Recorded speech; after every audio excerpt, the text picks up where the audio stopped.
अस्सलाम वालेकुम फ्रेंड्स, देसी एंड स्पाइसी फूड में खुशामदीद। वैसे तो कढ़ाई कई तरह की बनती है और बहुत सारी रेसिपीज़ मैं आपको दे भी चुकी हूँ जो मेरे चैनल पे मौजूद हैं। तो अगर आपने अभी तक नहीं देखी तो जाके जल्दी से चैनल को विज़िट करें।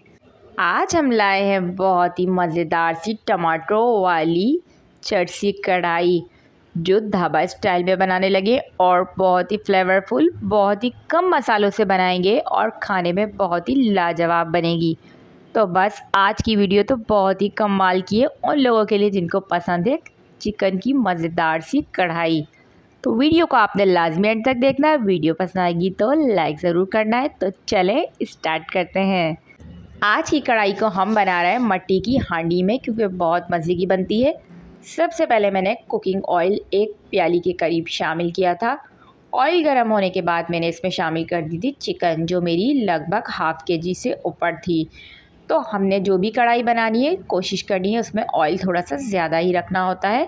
तो हमने चिकन को सबसे पहले डालकर अच्छे से फ्राई करना है, और जब तक फ्राई करना है जब तक कि ये लाइट गोल्डन सी हो नहीं जाती।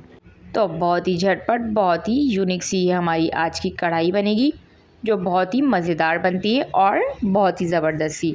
तो यहाँ झटपट से हमारी चिकन हो रही थी फ्राई। तो जब तक चिकन फ्राई हो रही है, अगर चैनल को सब्सक्राइब नहीं किया है तो जल्दी से जाके चैनल को सब्सक्राइब कर दें, साथ ही बेल आइकन को लाजमी प्रेस कर दें ताकि आपको हमारी आने वाली वीडियो का नोटिफिकेशन मिलता रहे। और वीडियो पसंद आए तो लाइक और कमेंट्स तो लाजमी किया करें, क्योंकि आपके लाइक और कमेंट से होती है हमारी हौसला अफजाई। तो यहाँ मेरी गोल्डन गोल्डन सी हो चुकी थी चिकन, तो उसमें मैंने एक मीडियम साइज़ की प्याज बारीक कट करके शामिल कर दी थी। तो अब आप कहेंगे कि ये कढ़ाई के अंदर प्याज का क्या काम। तो प्याज से कढ़ाई के अंदर बहुत ज़बरदस्त ग्रेवी बनती है, बहुत ही ज़बरदस्त मसाला बनता है, तो ये आप लाजमी शामिल करें। तो बस इसको लाजमी आपने शामिल करके पकाना है। और प्याज को हमने 2 से 3 मिनट के लिए चिकन के साथ मज़ीद पकाना है, जब तक कि प्याज की कच्ची सी स्मेल ख़त्म नहीं हो जाती। तो यहाँ प्याज लगभग मेरी 2 से 3 मिनट के लिए पक चुकी थी। तो अब मैं इसके अंदर शामिल करूँगी अदरक लहसुन का पेस्ट। तो अब हम इसके अंदर 2 खाने के चमचे अदरक लहसुन का पेस्ट शामिल करेंगे। और अदरक लहसुन शामिल करने के बाद हम इसको मज़ीद 2 से 3 मिनट के लिए भूनेंगे, ताकि जो हमारा अदरक लहसुन है उसकी स्मेल अच्छे से ख़त्म हो जाए। तो आपने देखा कैसी ज़बरदस्त सी हमारी ये कढ़ाई बन रही है। बहुत ही सिंपल और बहुत ही मज़ेदार सी इसकी रेसिपी है। तो यहाँ लगभग 2 से 3 मिनट हो चुके थे और हमारा जो अदरक लहसुन है वो ज़बरदस्त सा भून चुका था, और अदरक लहसुन की स्मेल भी ख़त्म हो चुकी थी और ऑयल होने लगा था सेपरेट। तो जब तक ही आपने इसको पकाना है जब तक कि इसका ऑयल सेपरेट नहीं हो जाता। तो यहाँ पर हमारा ऑयल सेपरेट होने लगा था और चिकन भी ज़बरदस्त सी हमारी ये देखिए कुक हो चुकी थी। तो साथ ही अब मैं इसमें शामिल करूँगी टमाटर। तो यहाँ पर मैं कढ़ाई के अंदर टमाटर थोड़े ज़्यादा शामिल करती हूँ, क्योंकि मुझे कढ़ाई बहुत ज़्यादा टमाटरों वाली पसंद है। उससे उसका कलर बहुत मज़े का आता है और खाने में बहुत मज़े की लगती है। तो टमाटरों को बीच में से 2 पीसेस कर दिए थे और मैंने शामिल कर दिए थे लगभग 8 से 10 टमाटर मैंने बीच में से कट करके इसमें शामिल किए हैं, क्योंकि मेरे टमाटरों का साइज़ थोड़ा सा छोटा था। तो आप अपनी चॉइस के हिसाब से कम ज़्यादा कर सकते हैं। टमाटरों को साथ मैंने ढक दिया था और 2 से 3 मिनट के बाद मैंने इसको चेक किया तो इसका जो छिलका था वो बहुत अच्छे से सॉफ्ट हो चुका था। तो हम छिलके को रिमूव कर देंगे। तो आप चाहें, अगर आपको छिलका पसंद है तो आप इसमें रहने दे सकते हैं, पर मैं कुछ छिलके इसके निकाल दूँगी और कुछ को साथ ही छोड़ दूँगी, क्योंकि बहुत ज़्यादा छिलके जब हमारी कढ़ाई में नज़र आते हैं तो उसकी जो मज़ेदार सी ग्रेवी है वो मज़े की नहीं लगती देखने में।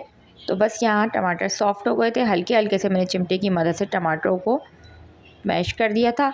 तो बस अब हम इसको अच्छे से पकाएंगे। और टमाटरों ने अच्छा खासा पानी इसके अंदर छोड़ दिया था, जो हमने अब अच्छे से ड्राई करना है।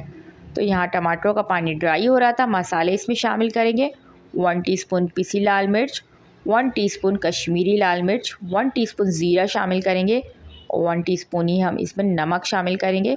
ज़ीरा पाउडर हमने इसमें शामिल किया है। साथ ही भुना कुटा हमने धनिया इसके अंदर शामिल किया है। और बस सारे स्पाइसेस को अच्छे से करेंगे मिक्स। और बहुत ही फ्लेवरफुल, बहुत ही कम मसालों से हमारी ये बनता है मज़ेदार से हमारी ये चरसी कढ़ाई।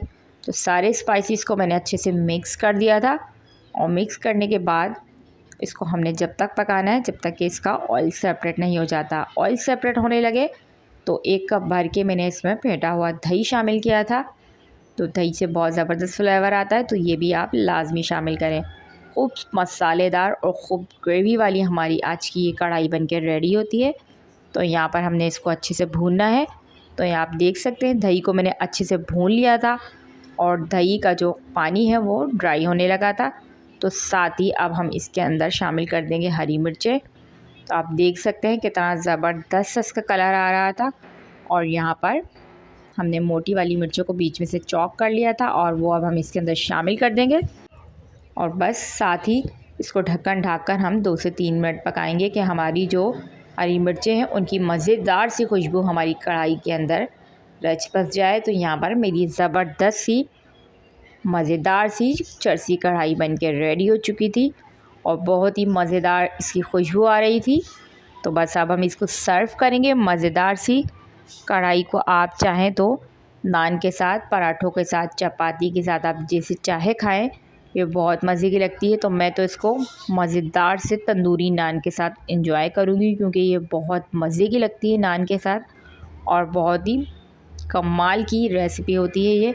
तो आप देख सकते हैं इसका कलर कितना ज़बरदस्त सा लग रहा है और बहुत ही फ्लेवरफुल, बहुत ही जूसी हमारी ये मज़ेदार सी शनवारी कढ़ाई बनती है। तो आपने इसको लाज़मी बनाना है, लाज़मी ट्राई करना है और मुझे लाज़मी बताना है कि आपको ये मज़ेदार सी कढ़ाई की रेसिपी कैसी लगी। तो मिलती हूँ आपसे एक और मज़ेदार सी रेसिपी के साथ। जब तक के रखना है आपने अपना बहुत सारा ख्याल और मुझे रखना है दुआओं में याद। तो मिलूँगी एक और मज़ेदार सी रेसिपी के साथ। तो जब तक के लिए अल्लाह निगहबान।